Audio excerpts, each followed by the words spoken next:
Our next speaker tonight in the junior section is coming from MacKillop Catholic Regional College. Please welcome Kimaya Kapoor.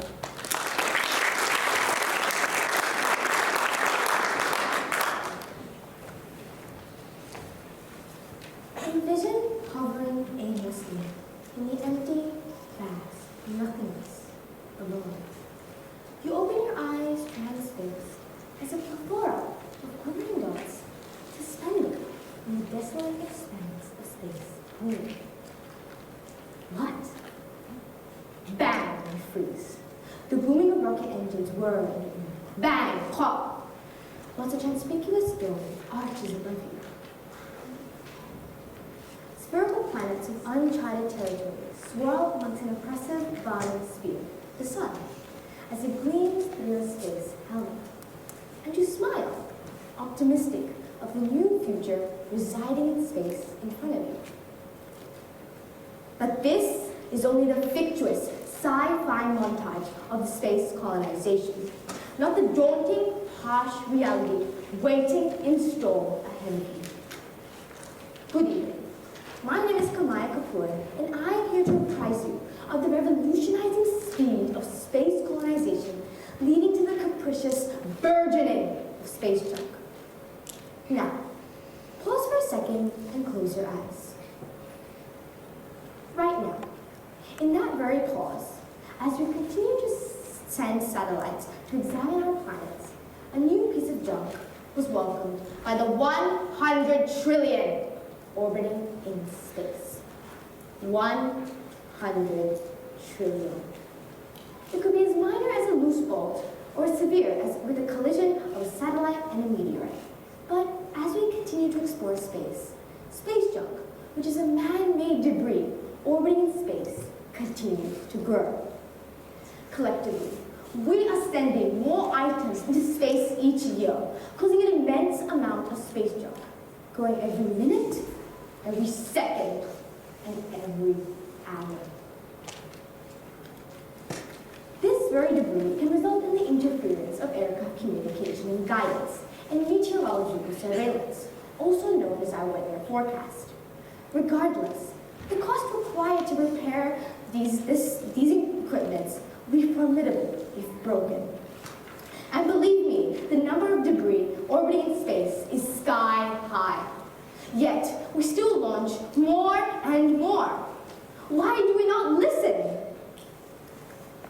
In addition, launching rockets and satellites results in an increase of carbon. The effects of these carbon emissions deplete our ozone layers. In Australia, for instance, the ozone layer has been visibly affected due to the large-scale employment of chlorofluorocarbons and the release of chlorine and bromine atoms, which release and combine to demolish our already fragmented ozone layer. Now, picture the only source of light being LED, the only source of sound being the whirring of machinery, and the only source of warmth being filtered heat systems. How would you and I survive? Our bodies have adapted to function at an atmospheric pressure of about 6 kilograms, comprising 80% nitrogen and 20% oxygen. However, space travel requires pressurized habitats. Hence, the breathing mixtures would vary tremendously. Consequently, these varied levels interfere in vertebrate embryo development, increasing infant death rates, which could affect our sub-generations greatly.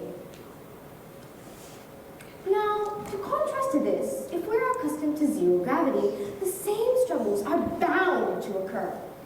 Studies have also shown that astronauts experience up to 20% of loss in muscle mass on space flights, lasting up to 5 to 11 days. Can you imagine our bodies if exposed to zero gravity environment for months? Along with the challenges of adapting to space and tearing the ozone layer, food is a forgotten threat that is quite necessary for us to consider. Food brought to space is limited in volume and shelf life. These will provide a valuable source of nutrients for every month or so, but what about 5 years, 10 years, or 15 years? nutrient deficiency then occurs, and with the compacted conditions of space, exacerbating risks to the rest of the crew will be more and more frequent. This can be proven during the age of sail, where scurvy, caused by vitamin C deficiency, killed more sailors than all other causes of death. If we don't take action now, our next generation, our future, will suffer. Fire, a provider for heat, warmth, and food for many centuries, will become unfamiliar to us, non-existent, when once it was a sense of comfort and a symbol of safety and warmth for humans, since the dawn of time. These small things which we have accustomed will be unfamiliar to us as we drift suffering through space. But you can make a difference. We as a community need to challenge the ideology of colonizing to escape with looking after our planet. This could be as small as planting trees to rebuild the fragmented ozone layer, or as big as setting up an organization to reduce space junk. After all, how long will this vicious cycle continue? And do you really want to forget who we really are? Thank you.